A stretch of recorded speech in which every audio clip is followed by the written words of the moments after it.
I'm a firm believer that we all can choose our reaction beforehand, especially to situations that we know normally take away our peace, right? We can decide beforehand that, the next time I find myself in this situation, this is what I'm going to do to make sure that I maintain my peace. I always say, your peace, your responsibility. Your peace can never depend on other people's actions, right? So you decide beforehand, especially for situations that normally take away your peace, that keep reoccurring in your life, right? So you can preempt it and decide, okay, this is how I'm going to react. Either I'm going to ignore it, either I'm going to look at the hand posture of the person making the joke, or whatever it is. You just develop some tools beforehand so that when you get into that situation, you are better prepared, right? But as life would have it, you'll be prepared for when things are going this way. But all of a sudden, this person who normally causes you not to have peace will bring a tweak to the situation. They don't come as you expected them to come. And in that moment, you're finding yourself losing peace. You're finding yourself angry and you don't know what to do because you were never prepared for this tweak. Or it is your partner. It is a friend. They just did something or something happened that you could have never preempted. You could have never seen it coming. So now, as I'm speaking, you're in a war zone.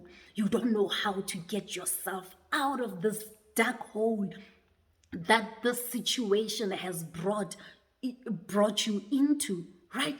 So you're finding yourself angry, upset, disappointed, and you don't have the tools to restore peace in this war zone that you're in right now.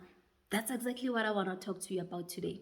2 things that you can do right now, angry and disappointed as you are, to restore peace in a war zone. I am Pulaa Montz, your inner voice magnified. I find that the first thing that flies out the window when we are in conflict with those that we love is the value that they add into our lives. When somebody disappoints you, the only thing in that season of disappointment, in that season of rejection, in that season of anger, that is magnified is those negative feelings, right? Your reaction to what they have done. And we forget everything else that they mean to us, right? So in order to start maintaining or restoring peace in a situation where it is a war zone at the moment, firstly, remind yourself why you're in this relationship. Remind yourself what this person means to you. Remind yourself of the things that the both of you have endured before or have overcome before, right? Remind yourself of the value of this relationship. Why is it so important to you? Because if it wasn't important, if it wasn't worth it, you wouldn't be feeling the way you're feeling. You wouldn't be as angry as you are. You wouldn't be as disappointed as you are. The fact that you're feeling the way you're feeling right now, this conflict and turmoil that you're in this moment, it means this relationship serves some value in your life, right? When you remind yourself of what this person means to you over and over again, you intentionally meditate on the importance of this person to you, of these people to you, then your feelings will start coming down, because now you're meditating on the good and the love and the fun that these people normally bring to your life, right? And eventually you'll start feeling the temperature coming down a bit. Yes, the disappointment will still be there. It's something that you'll still need to deal with. You need to sit down with. You'll need maybe therapy for, maybe you'll need a conversation for, or something will need to happen in order to make sure that you deal with the situation. But before that point, you need to calm down. And how to calm down is to remind yourself of everything that this person or these people who have disappointed you mean to you, right? Once you know what they mean, once you remember what they mean, and you feel calm, second thing that you do, you decide, although you're still angry, intentionally so, although you're still disappointed, you will now react and respond in a manner that is loving, that is in alignment with the reason why you're in the relationship. You will no longer react to the feelings that you're feeling in this season, right? You will, for example, you might be having a lot to say to him or her when she comes back home, or when you meet the next time. You will tell them off. You will give them exactly how it is right now. Maybe that's how you've been feeling, and rightfully so at times, right?